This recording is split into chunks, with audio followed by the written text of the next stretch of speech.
transitorios dependían de las raíces de la función g, y términos en estado estable que van a depender de las dos raíces que justamente dependen de la frecuencia. De ahí lo ven matemáticamente, en donde a distintas frecuencias la transformada de Laplace de la segunda parte de la respuesta es una función senoidal que va a tener la misma frecuencia que la señal de entrada, pero a cada frecuencia va a variar el desfasaje y va a variar la amplitud.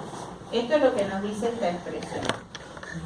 Si no les pido que hagan la demostración de la transformada de Laplace, pero si yo les pregunto qué significa esto, tienen que saber explicarme que la amplitud de la función senoidal de salida va a depender de la frecuencia, y esto significa que también es diferente si el proceso es de primer orden o de segundo orden, y el desfasaje también va a variar con la frecuencia.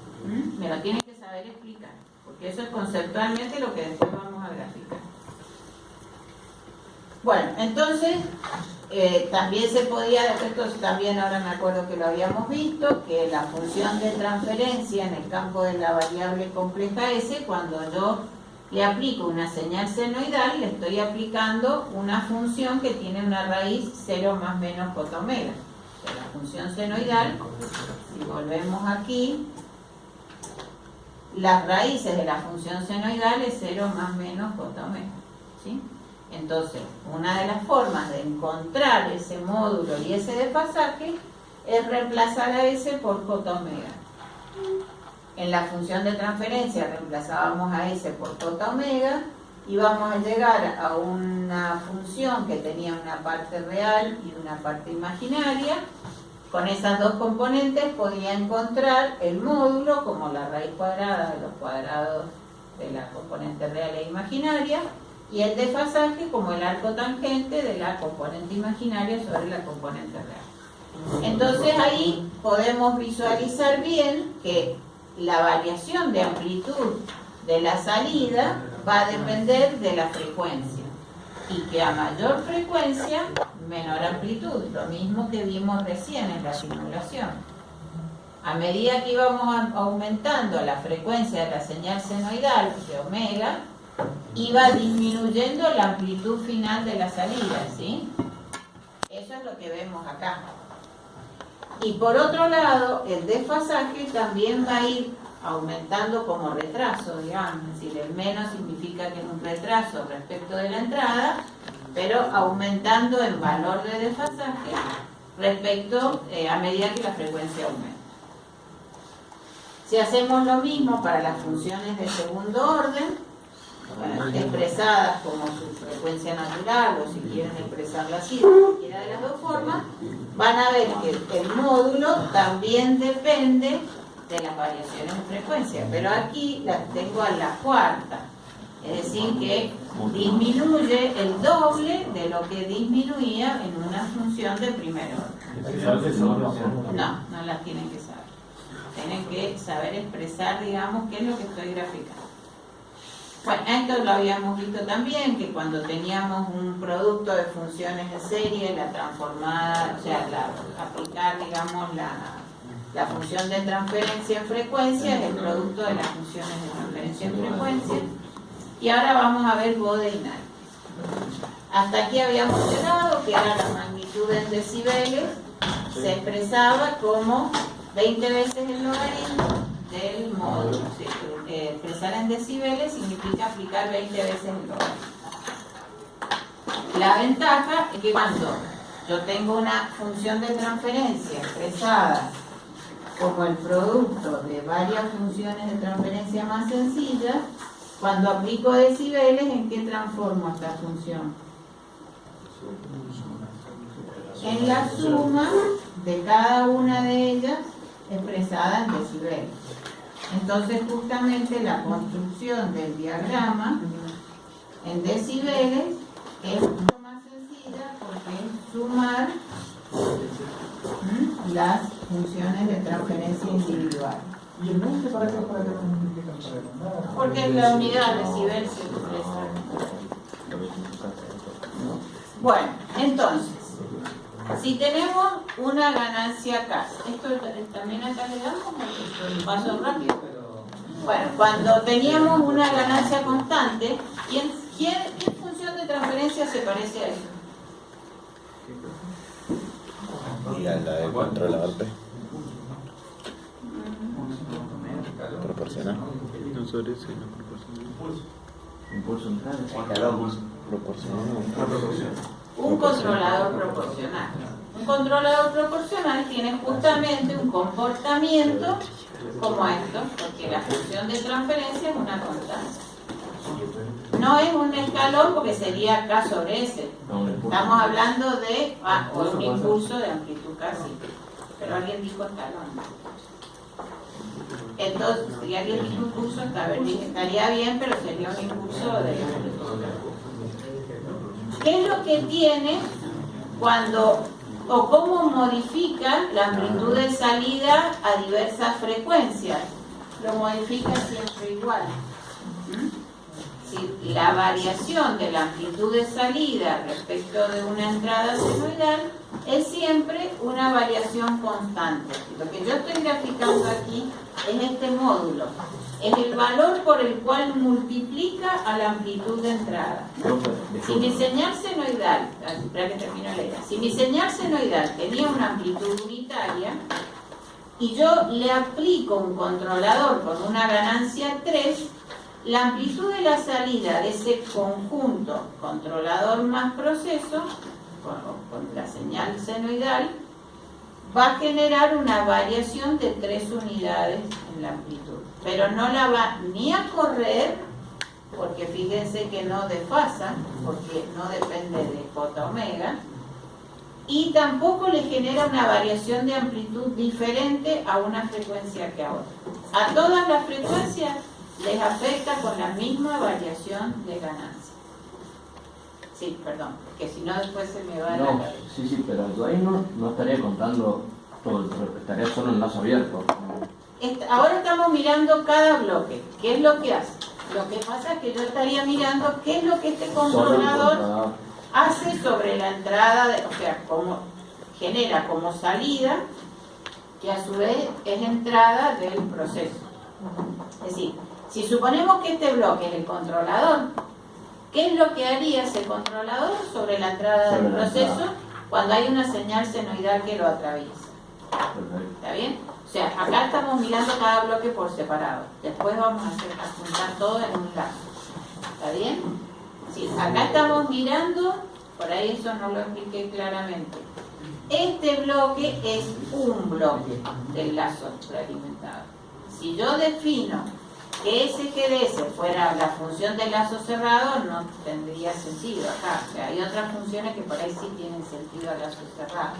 Esta, como constante pura, no hay ningún lazo cerrado que tenga un comportamiento así. Entonces, esto sí o sí es algún elemento del lazo. Podría ser un sensor que casi no tuviera retraso, que solo generara variación de señal de salida respecto de la señal de entrada.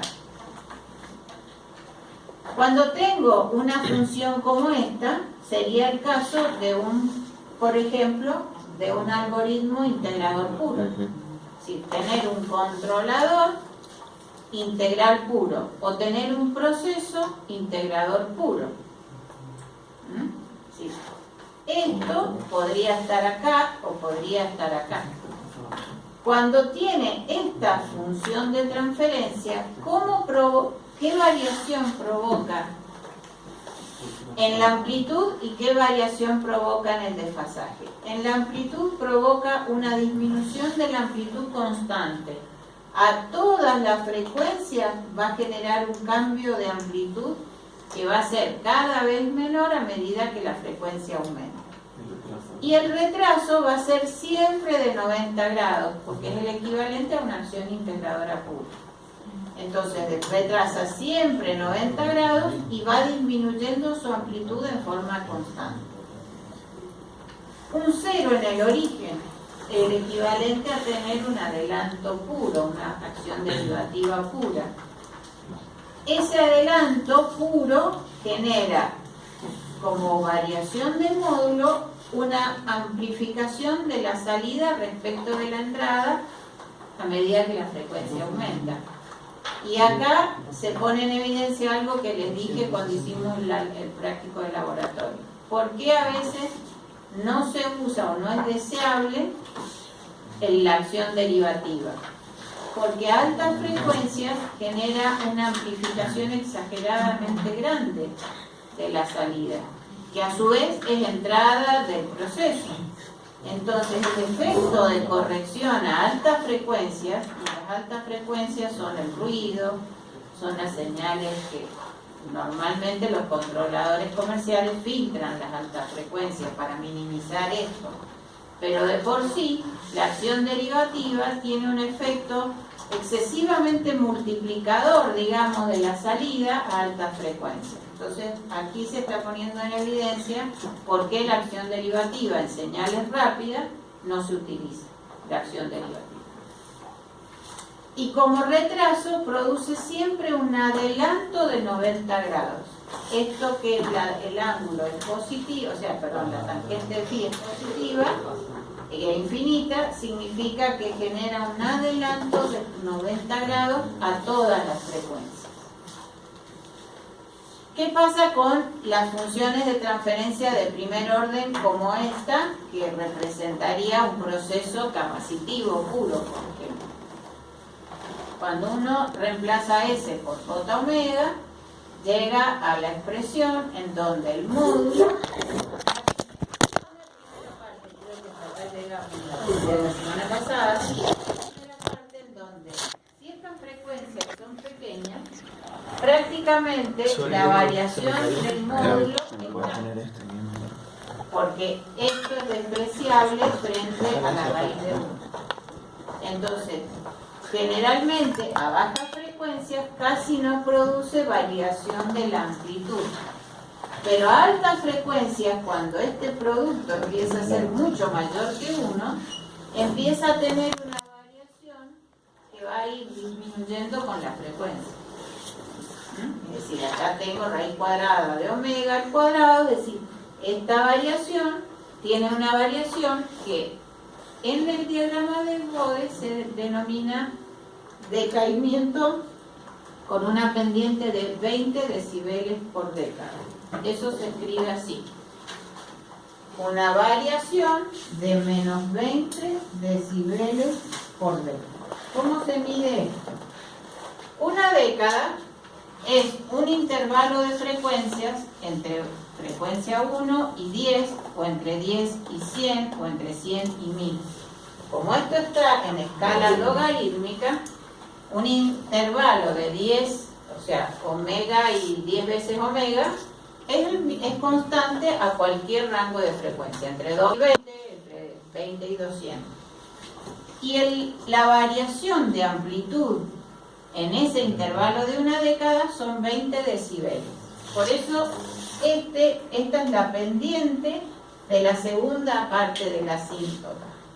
Si hay una primera parte, que es cuando esto es despreciable y esto tiende a ser el valor de ganancia constante, o 1 en este caso, porque partí de K igual a 1, pero si esto fuera K, tendría en K decibeles la primera parte de la respuesta.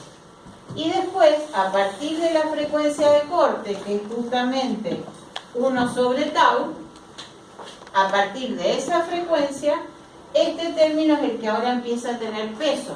Y como empieza a tener peso, empieza a tener una variación de amplitud de menos 20 decibeles por década. Esta forma de las variaciones de las gráficas de primer orden caracteriza a todas las funciones de primer orden. Y la fase va a variar desde 0 grados a bajas frecuencias hasta menos 90 grados a altas frecuencias, porque fíjense que hay una parte en donde esto no tiene peso y tengo prácticamente una respuesta constante, y otra parte en donde esto no tiene peso y estoy trabajando como si tuviera una función 1 sobre S o K sobre S. Por eso el comportamiento varía desde 0 grados hasta menos 90, porque es como una combinación este y de este. A baja frecuencia se parece a esto, constante y cero, y a altas frecuencias se parece a esto con menos 90. Hay una parte entre medio en donde hay una variación entre 0 y menos 90 y esta parte que la curva realmente pasa por debajo de esas asilas. ¿Se entiende? Cuando pasamos a funciones, bueno, de primer orden en el numerador, es decir, la imagen especular, las variaciones van a ser una primera parte constante y después una variación de la amplitud creciente con una pendiente de más 20 decibeles por década. O sea, imagen especular respecto de la otra. ¿Y a qué se parece esta respuesta? ¿Derivativa pura? Si tiene una primera parte, a un proporcional más derivativo. Un ajuste del controlador como P más D va a generar una variación de amplitud con una curva parecida a esa. Y va a generar una variación de desfasaje, que en realidad no es retraso, es adelanto, entre 0, cuando el comportamiento sea más proporcional que derivativo, hasta más 90, cuando el comportamiento es más derivativo que proporcional. En las funciones de segundo orden, las respuestas tienen también una primera parte constante y después una variación que, como aquí lo tengo al cuadrado, o sea, en el denominador es la raíz cuadrada de omega a la cuarta, tiene el doble de variación de ganancia que en una de primer orden, porque es la suma de dos variaciones de primer orden. Entonces, esta pendiente es el doble de esto, es menos 40 decibeles por década. ¿Y la primera parte por qué sube? Y en esta parte sube porque esto también depende de la frecuencia natural o del factor de amortiguación. Habíamos visto en las funciones de segundo orden que las respuestas temporales eran distintas si era un factor mayor que 1, 1 o menor que 1. Esa respuesta aquí se transforma en una curva para cada valor de factor de amortiguación. Cuando el factor de amortiguación es mayor que 1, la amplitud siempre decrece con el aumento de frecuencia. Cuando tiene bajo factor de amortiguación, a esta frecuencia, que no es otra cosa que la frecuencia natural, el sistema entra en resonancia. Si lo que está pasando acá es la resonancia, porque el proceso o el elemento, el bloque al que estoy analizando, tiene un factor de amortiguación bajo. Entonces, todos tienen a baja frecuencia una variación casi constante, casi nula de la amplitud, a altas frecuencias una variación de menos 40 decibeles por década, y en esta parte, que es en las frecuencias que son cercanas a la frecuencia natural, pueden tener amplitudes menores, mayores o cada vez mayores según el factor de amortiguación. Y por eso hay una familia de curvas. Y en la fase pasa lo mismo. Cuando el factor de amortiguación es grande, la respuesta suavemente pasa de 0 a menos 180 grados. ¿Por qué? Porque cada retraso capacitivo en la función de segundo orden, donde lo escribí por el escrito, esto es equivalente a tener dos funciones de primer orden. Entonces, cada función de primer orden retrasa de 0 a menos 90. La suma retrasa de 0 a menos 180. Cuando el factor de amortiguación es alto, este cambio es suave, y a medida que el factor de amortiguación es menor, este cambio es brusco, por eso entra en resonancia. Porque cumple las dos cosas a la vez, 180 grados y ganancias mayores que la unidad. Aquí Bolton hace un montón de desarrollos de aproximar sobre todo los desfasajes con unas asíntotas. Nosotros eso no lo vamos a ver porque lo van a trabajar ustedes, o con MATLAB, o con Scilab, o con el programa CC, con el programa que quieran. Lo vamos a graficar, no vamos a trabajar con las asíncronas. Yo lo único que les voy a demostrar es cómo los mismos software de simulación aproximan con las asíncronas. Ya son las 5:04.